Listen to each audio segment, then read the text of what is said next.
નમસ્કાર મિત્રો. ઉત્તરાયણ, મકર સંક્રાંતિ, પતંગના પર્વને હવે માત્ર થોડા કલાકની જ વાર છે.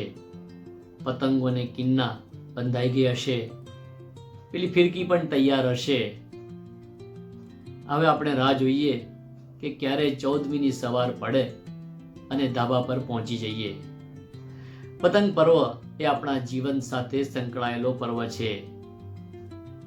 જે રીતે પતંગને આપણે ચગાવીએ છીએ, હવામાં સ્થિર રાખીએ છીએ, વળી એને કોઈ કાપી ન જાય એની કાળજી રાખીએ, અને જો કોઈ એને કાપવા આવે તો એના પતંગને જ કાપી નાખીએ. આમ પતંગનો પર્વ એ જીવનનું સ્ટાર્ટઅપ છે. પતંગ આકાશમાં કેવી રીતે ઊંચે ચડશે એનો આધાર એની કિન્ના પર છે. જો કિન્ના સરસ બાંધી હશે તો તરત આકાશમાં ચડી જશે.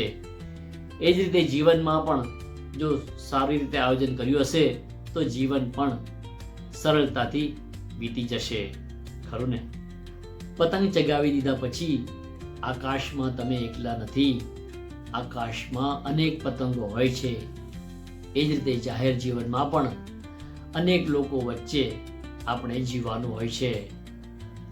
પતંગમાં જેમ હંમેશા આકાશમાં સ્થિર રહેતો નથી, પવનની ગતિ પ્રમાણે એ હલક ડોલક થયા કરે છે. એ જ રીતે જીવનમાં પણ છે. જીવનમાં પણ બધું એક સરખું રહેતું નથી.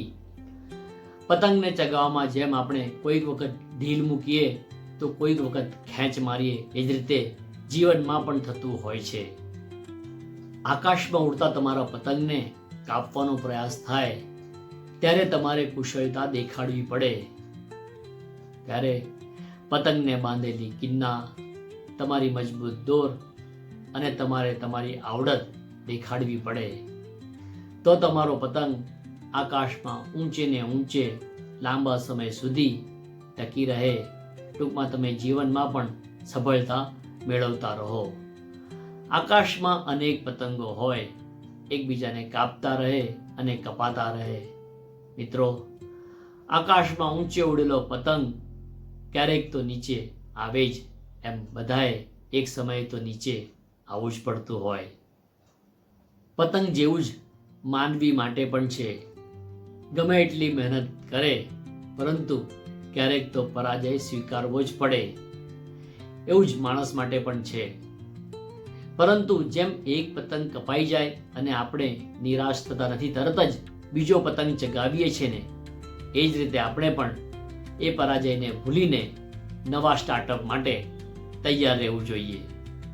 આકાશમાં ઉડતા પતંગને જોઈને હંમેશા એક વાત યાદ રાખવી કે જીવનમાં પતંગ જેટલું જ મહત્વ દોરીનું છે. મિત્રો, આ દોરી જ પતંગને આકાશમાં ઊંચે સુધી લઈ જાય. દોરી વગર પવનના સહારે પતંગ થોડે ઘણે આકાશમાં જાય તો ખરો, પરંતુ એ લાંબા સમય સુધી ટકી શકી નહીં. જીવનમાં જે રીતે દોરીનું મહત્વ છે, એ જ રીતે આચાર વિચાર પણ આપણા જીવનની દોરી સમાન છે.